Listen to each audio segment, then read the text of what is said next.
Yigitim cho'pisini bir opamga, bir menga tutardi. Biz bir-birimizdan qizg'onib so'rardik. Chunki u meni sevgan yigitim bo'lsa, opamni esa. Assalomu alaykum aziz do'stlar. Kanalimizga xush kelibsiz. Sizlar bilan yana birga ekanimdan juda xursandman.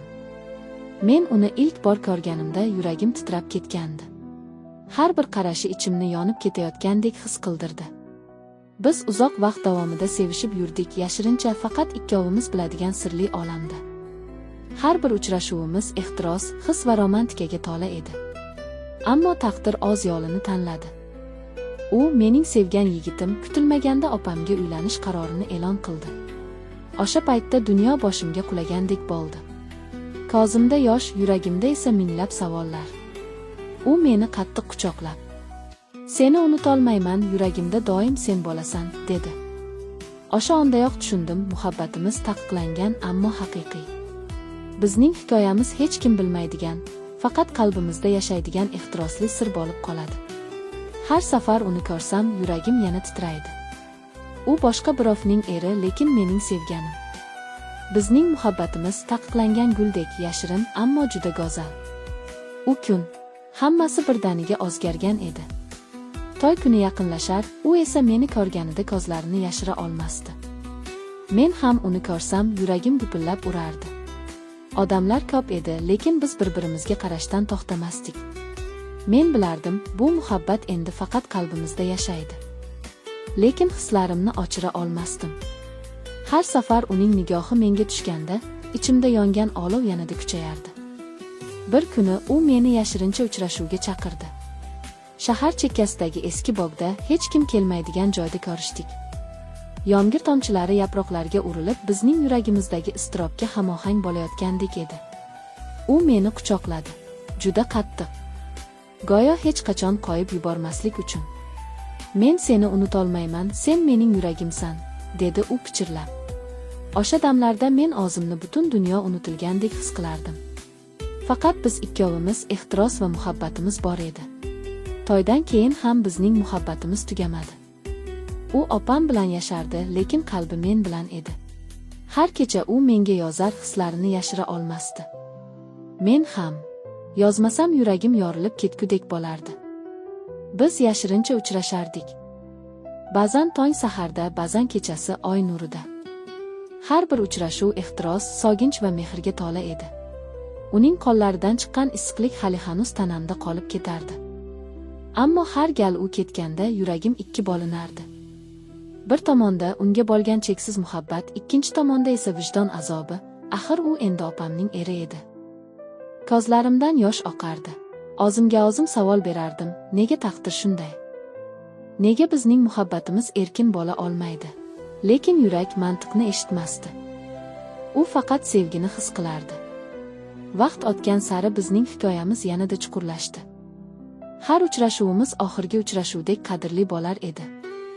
Biz bir-birimizga so'z bermasdik, hech qanday va'da qilmasdik, chunki kelajagimiz noaniq edi. Lekin o'sha qisqa lahzalar biz uchun butun hayotga teng edi. Uning lablari mening lablarimda, qo'llari qo'llarimda. Atrofda esa sukut. Faqat yuraklarimizning urishi eshitilardi. Bizning muhabbatimiz yashirin sir, uni hech kim bilmasdi. Lekin u mening butun hayotimni egallab oldi. Ba'zan shunday o'ylardim, balki bir kun kelib u hammasini tashlab faqat meni tanlarmikin. Lekin bu faqat orzu edi, kim go'zal tuyg'u edi. Shaharda sokin tun edi. Derazam oldida o'tirib, oynadan tushayotgan oy nuriga qarab o'ylanardim. Yuragimda esa birgina his bor edi, sog'inch. Telefonim jimjit edi, lekin ichimdan bilardim, u albatta yozadi. Kutilmaganda telefon chirog'i yondi. "Men seni ko'rishni istayman", deb yozibdi u. Shu so'zlarni o'qiboq yuragim tez ura boshladi. Unga qarshi chiqa olmadim, baribir borardim. Biz yana o'sha eski bog'da uchrashdik. Shamol barglarni shitirlatardi, havoda esa kuzning sovuq nafasi bor edi. Lekin uning quchog'i meni butun dunyodan himoya qilgandek edi. "Seni ko'rmasam yasholmayman, nega taqdir bizni ajratdi", dedi u titrab. Men esa boshimni uning ko'ksiga qo'ydim. Yurak urishi eshitilib turardi. O'sha urish mening hayotimning eng go'zal musiqasi edi. Biz bir-birimizdan uzoqlasha olmadik. Uning qo'llari yuzimni silardi, lablari esa mening lablarimga tegdi. Atrofda shamol, daraxtlar, tun qorong'usi. Lekin bizning olamimizda faqat muhabbat va ehtiros bor edi. O'sha onlarda vaqt to'xtab qolgandek tuyulardi. Har bir qarashida, har bir quchogida men o'zimni butunlay boshqa dunyoda his qilardim. Bu dunyo faqat bizniki edi. Ammo tong yaqinlashar, u ketishga majbur bo'lardi. Men esa qotib qolar, ko'zlarimdan yosh oqardi.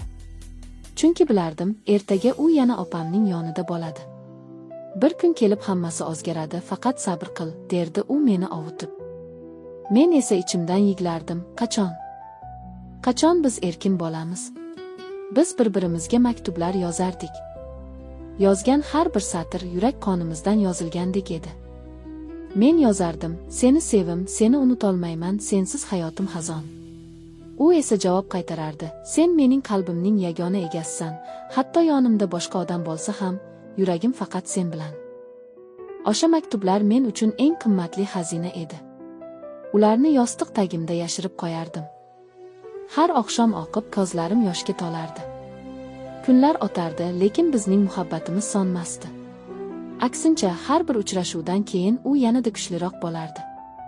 Lekin men ichimdan azoblanardim, opam bilib qolsa-chi?